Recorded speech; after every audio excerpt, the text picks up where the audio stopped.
over this stage of complaint, and now trifling particulars of structure often make me very uncomfortable.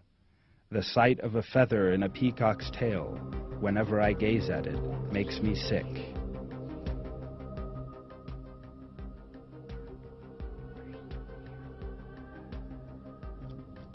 Peacock feathers that made Darwin sick as he looked at them, and all the marvels in animals, plants, and nature are all proofs of creation by means of which we can comprehend the might of God, who created everything from nothing, and by which we can properly appreciate his power.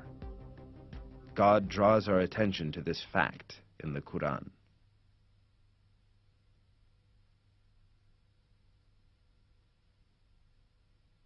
And the earth, how we stretched it out and cast firmly embedded mountains onto it, and caused luxuriant plants of every kind to grow in it, an insight and a reminder for every human being who willingly turns to God.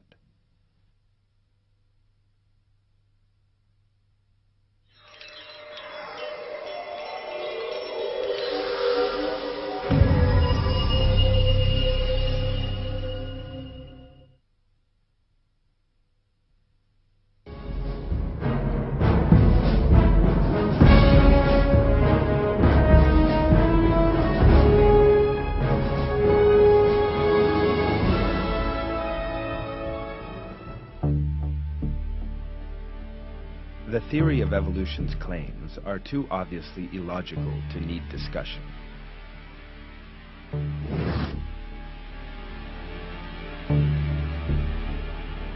They are as nonsensical as the assertion that skyscrapers in the middle of a city came about by chance, arising from the stones and other debris left by a rainstorm. Evolutionists encounter a major difficulty in putting forward these claims, which are based upon no scientific findings whatsoever, accounting for the human soul. Evolutionists cannot explain in the least how it happens that lifeless matter can, by chance, bring about a thinking human being, able to enjoy himself and laugh, one able to experience sorrow and excitement, one who can produce works of art, compose music, feel pleasure at hearing a favorite song played, enjoy the smell and taste of food, who can be a good friend, make discoveries, administer a government, and travel into space. That is because these properties are the result of man having been endowed with a soul by God. Human beings are intelligent and willful beings, into whom God breathed his spirit.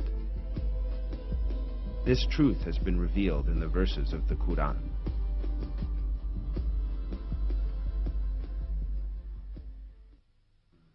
He who has created all things in the best possible way, he commenced the creation of man from clay, then produced his seed from an extract of base fluid, then formed him and breathed his spirit into him, and gave you hearing, sight, and hearts. What little thanks you show!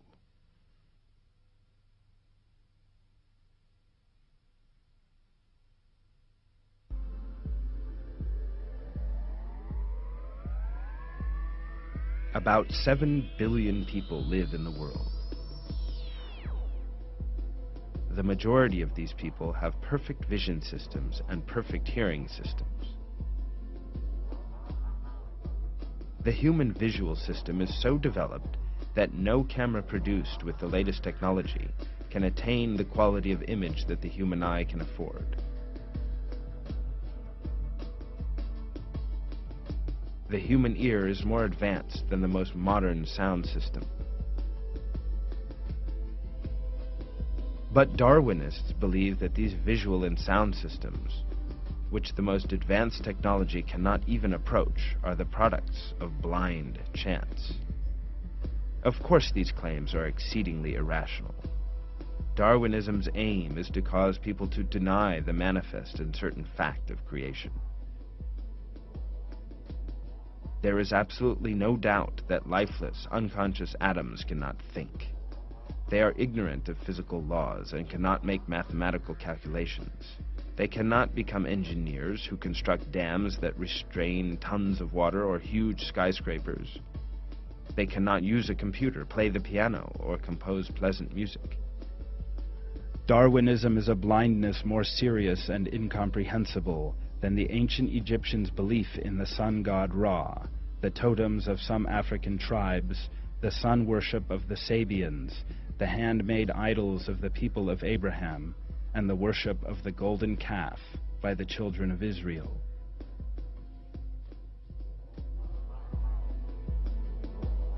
This is the lack of intelligence that God points out in the Quran. In several verses, he says that some people will have their judgment clouded and fall into such a wretched state as to be unable to see the truth.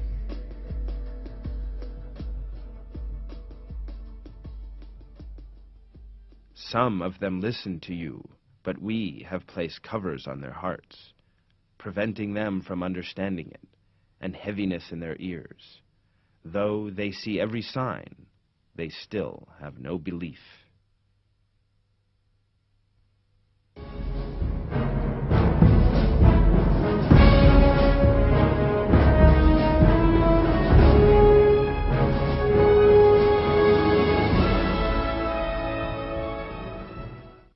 When we look at a picture, we know that it is the work of a conscious, capable, experienced, and knowledgeable painter. Even if we do not see the painter, we still have no doubts as to his existence. Nobody can possibly maintain that the picture came into being as a result of paint being accidentally spilt onto the canvas. Someone who likes these pictures directs his praise and appreciation not to the paintings themselves, but to their architect, the painter who made them. All the beauties we see around us belong to God, their creator. Only God, the incomparable creator of all, is deserving of praise and thanks.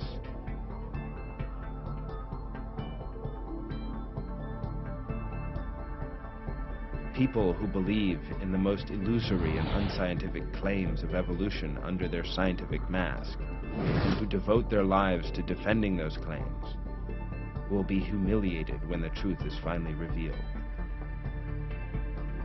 Indeed, the American writer Malcolm Muggeridge, who was a proponent of evolution and atheism for many years before realizing his error and becoming a believer, says, "I myself am convinced that the theory of evolution, especially the extent to which it's been applied, will be one of the great jokes in the history books in the future. Posterity will marvel that so very flimsily and dubious an hypothesis could be accepted with the incredible credulity that it has."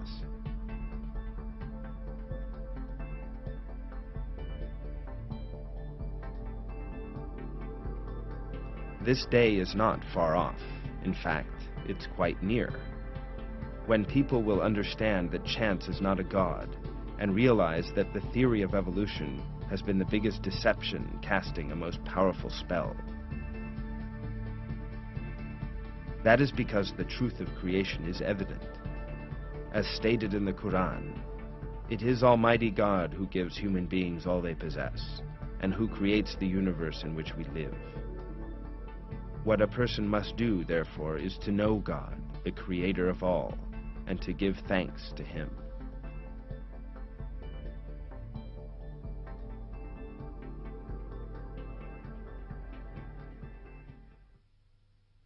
Say, who provides for you out of heaven and earth?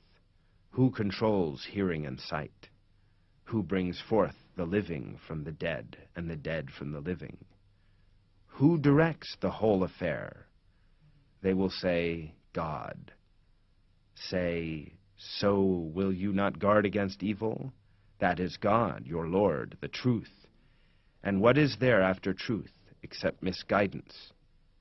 So how have you been distracted?